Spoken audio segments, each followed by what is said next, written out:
जा रहा है। इस दिन में जो लोग आएंगे उनको कृष्ण भगवान की जो लीला है व्रत से जुड़ी, उनके जन्म से लेके रात तक और रात से यहाँ तक ये व्रत छोड़ के जाने तक की जो लीला है वो उन्हें जीने का उन्हें एक अवसर मिलेगा।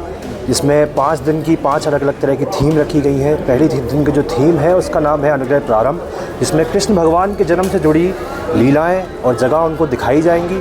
शाम के टाइम में जो कल्चरल इवेंट्स हमारे होंगे उसके थ्रू हम ब्रज का जो आर्ट है, ब्रज का कल्चर है, वो ग्लोबल स्टेज पे हम प्रेजेंट करने की अपनी तरफ से कोशिश कर रहे हैं। दूसरा दिन जो रहेगा वो हमारा आश्रय लीला है गोवर्धन से, जिसमें कि हम दिखाएंगे कि कैसे उस दिन ब्रजवासियों ने एक बालक को जब उन पर विपदा आई तो भगवान बनते देखा। गोकुल से गोवर्धन की लीला रहेगी।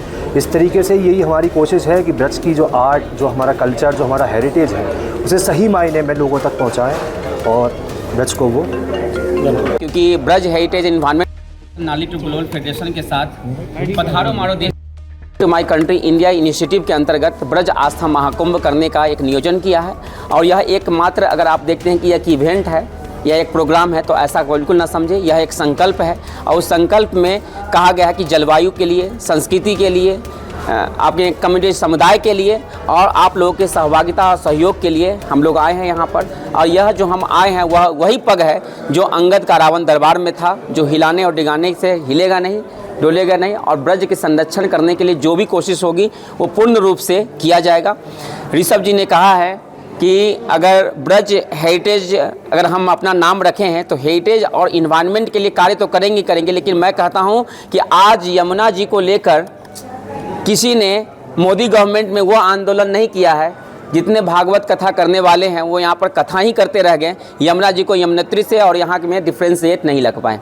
मैं ज़्यादा कथा नहीं करूँगा, मैं यहाँ पर ज़्यादा वचन बोलने नहीं आया हूँ।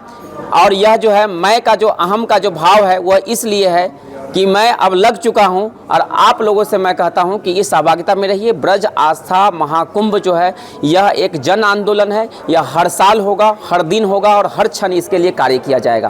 पूर्व में भी तमाम लोग आए, पूर्व में भी कैसे आपके दिमाग में आया? मैं कहता हूं कि जब महाकुंभ की बात होती है तो उसमें जन आंदोलन होता है, लेकिन उसके पास नियंत्रण नहीं है कि महाकुंभ होने के बाद क्या होता है। अगर हम वहाँ पर देखें, संगम किनारे देखें, प्रयागराज में देखें तो महाकुंभ हो जाता है, उसके बाद फिर मल मूत्र का वो पूरा तरीके से महकने लगता है। वो क्या यह हमारी दायित्व रह गई है? हमारी जिम्मेदारी सनातन में ये नहीं है। सनातन का जिम्मेदारी ही है कि शुरू से अंत तक, और हम तो पद्धति वो संस्कृति में है जो जीवन मरण जो हमारी संस्कृति है यहाँ की, हम क्या खा रहे हैं, क्या वेशभूषा पहने, उससे नहीं है। भारत की संस्कृति है जीवन मरण में, पुनर्जन्म में।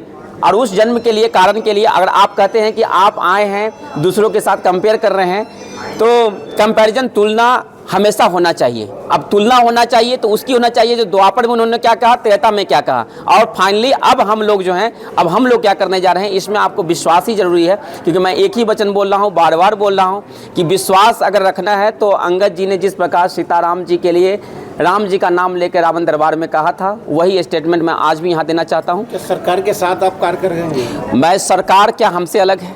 सरकार क्या RSS हमसे अलग है? बीजेपी हमारे से अलग है? कांग्रेस से अलग है? बात यह है कि जो हमारे साथ कार्य करेंगे वो हमारे सनातन के लिए काम करेंगे, हम उनके साथ हैं। आप हमारे साथ नहीं हैं, मीडिया बंधु हमारे साथ नहीं है इस कार्य में, बिल्कुल है। स्थानीय लोग भी पूर्ण रूप से हैं। अब आप हमें अनुमति दें, हम कार्य करेंगे।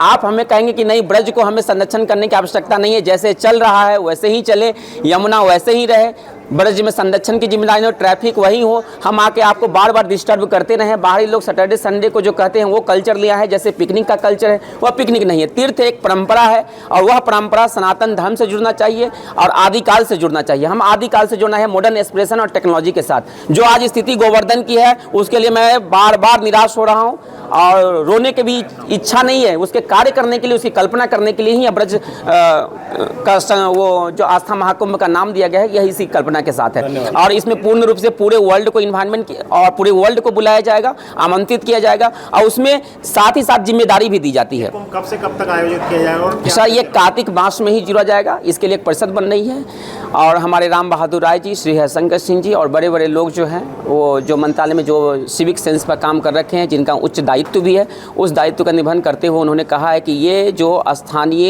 एक अपना कल्पना होना चाहिए, वो स्थानीय लोगों के साथ होना चाहिए। पूरे वर्ल्ड यह जाने कि कृष्ण कौन है, कृष्ण की लीला क्या है, या रास जो है, रास का मतलब सही समझ में आना चाहिए, वहाँ पर हमारी जिम्मेदारी सही होनी चाहिए।